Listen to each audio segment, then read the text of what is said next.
បងខំឲ្យខ្ចីដីស្រាប់តែប្អូនចិត្តអាប្រៃយកដីទៅលក់បាន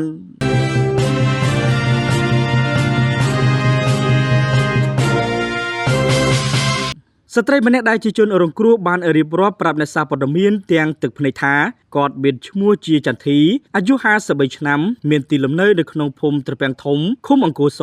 ស្រុកមេសាំងខេត្តព្រៃវែងកាលពីឆ្នាំ2021ប្អូនជីដូនមួយរបស់គាត់2នាក់ម្នាក់ឈ្មោះសុនណូភេទប្រុសនិងឈ្មោះសុនសុភិបភេទស្រីបានមកសុំខ្ចីដីស្រែរបស់គាត់ដែលមានទំហំសរុបបណ្ដោយ40ម៉ែត្រនិងទទឹង28ម៉ែត្រដែលមានទីតាំងក្នុងភូមិត្រពាំងធំឃុំអង្គរស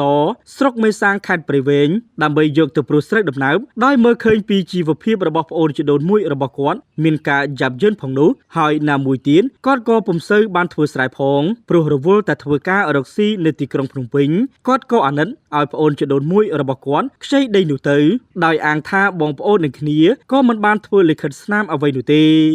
លុះដល់ឆ្នាំ2022គាត់ក៏បានវិលត្រឡប់ពីរាជធានីភ្នំពេញទៅរស់នៅស្រុកកំណើតវិញហើយបានទៅសុំដីស្រែពីប្អូនជីដូនមួយមកវិញដើម្បីទុកធ្វើស្រែខ្លួនឯងស្រាប់តែប្អូននិយាយយ៉ាងលយថាស្រែគេបានលក់ឲ្យឈ្មោះពេជ្រធីងលីបាត់ទៅហើយពេលដែលគាត់ឮពាក្យនេះធ្វើឲ្យគាត់មានការហួសចិត្តយ៉ាងខ្លាំងនិយាយមិនរួចគាត់ក៏បានទៅប្តឹងភូមិឃុំឲ្យរកដំណោះស្រាយតែឃុំដោះស្រាយបញ្ចេញក៏បញ្ជូនសំណុំរឿងរបស់គាត់ទៅដល់ក្រសួងរៀបចំដែនដីនគររូបនីយកម្មនិងសំណង់ស្រុកមេសាំងបន្ទាប់ពីមន្ត្រីសាលាស្រុកមេសាំងព្យាយាមដោះស្រាយយ៉ាងណាក៏បញ្ចេញលុះដល់ថ្ងៃទី30ខែមេសាឆ្នាំ2025គាត់ក៏បានសម្រេចចិត្តទៅឯកចការអមសាលាដំបងខេត្តព្រៃវែងដាក់ពីបណ្ដឹងឈ្មោះទី1សុនណូភេទប្រុសទី2ឈ្មោះសុនសុភិបភេទស្រី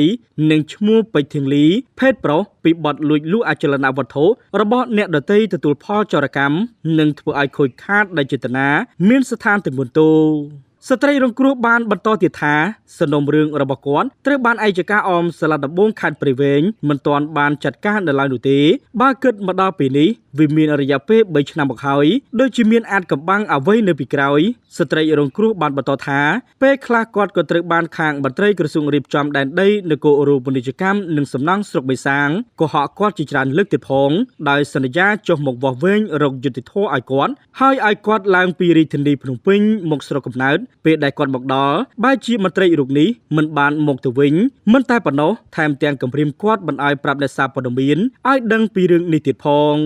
គាត់មានការងឿងឆ្ងល់យ៉ាងខ្លាំងថាហេតុអ្វីបានជាលោកពេជ្រធីងលីហ៊ានទិញដីស្រែរបស់គាត់ពីប្អូនជីដូនមួយរបស់គាត់បើដឹងហើយថាដីនោះមិនមែនជាដីប្អូនគាត់ផងហើយហេតុអីអាជ្ញាធរហ៊ានចុះហត្ថលេខាឲ្យវាពិតជាមានអ្វីនៅពីក្រោយខ្នងជាជាមិនខានចំណែកស្ត្រី2នាក់ម្នាក់ឈ្មោះសេកសុខានិងម្នាក់ទៀតឈ្មោះសេកបុផាមានទីលំនៅនៅភូមិត្រពាំងធំឃុំអង្គរស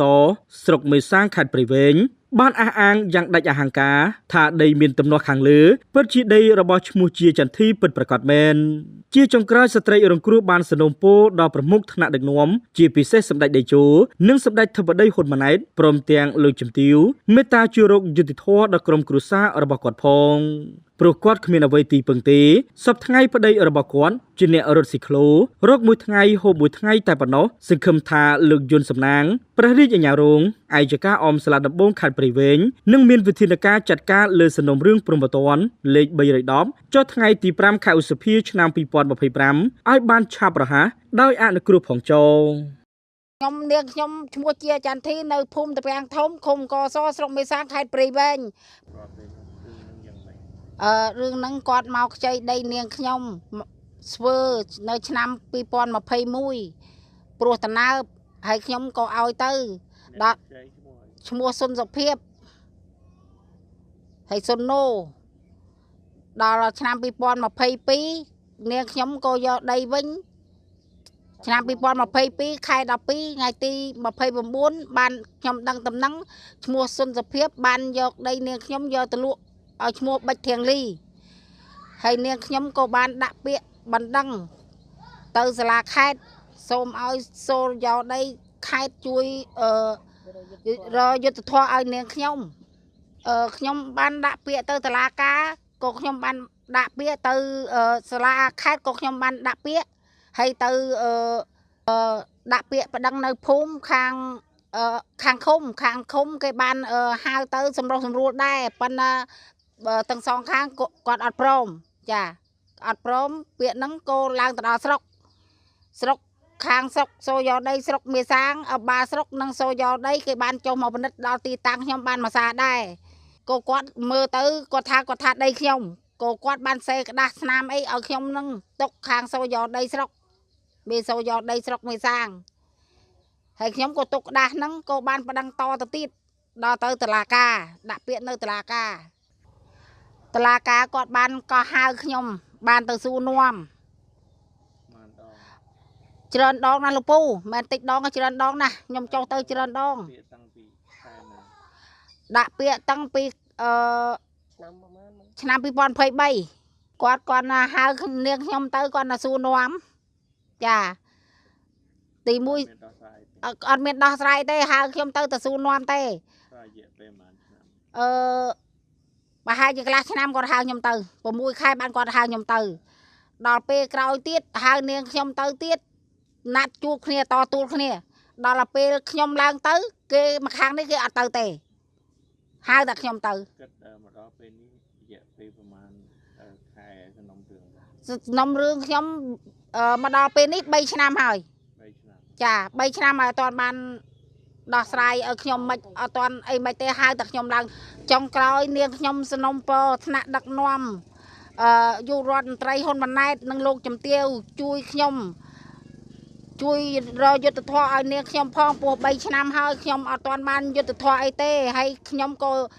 ស្នើដល់សម្ដេចពុកនិងសម្ដេចម៉ែឲ្យជួយនាងខ្ញុំពោះខ្ញុំគ្មានអីទេប្តីខ្ញុំរត់ជាក្លោ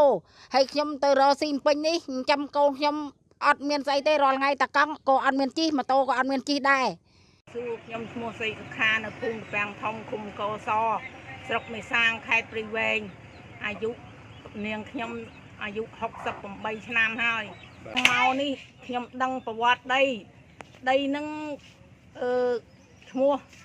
ហែនញ៉ឹងត្រូវជាម្ដាយជាចន្ទធីនេះអ្នកកាន់កាប់ដល់គាត់ស្លាប់ទៅក៏ប្រគល់ឲ្យប្អូននឹងធ្វើហើយប្អូននឹងទៅរកស៊ីតែស្រុកពេញទៅមីប្អូនចដូនមួយនោះក៏ចៃធ្វើចៃសាបចៃព្រោះហើយវានៅតែរកស៊ីស្រុកពេញនោះក៏ឲ្យធ្វើទៅដល់ពេលលឺតំណែងថាគេលក់បានវាមកស្រាវជ្រាវគេលក់មែន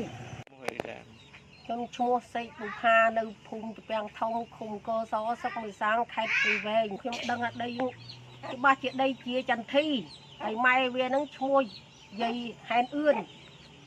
ធ្វើតាំងពីដីតាំងពីសង្គមមកមិនមែនទំ79យើងចាប់ដើមធ្វើតែដីនេះដីរបបតាំងពីបរមបុរាណមកដល់ពី79មកបែបប្រហែលគេចែកហ្នឹងក៏ដីហ្នឹងបានលើវានឹងដែរប៉ុន្តែទឹមប្រហែលឆ្នាំក្រោយមកហ្នឹងវាឲ្យមីប្អូនចដូនមួយគ្នានេះធ្វើដល់ពេលធ្វើស្រាប់ប្រយោជន៍របស់វាលក់ឲ្យគេទៅហើយមីប្អូននេះទៅរកស៊ីតែពេញតែជាចន្ទធី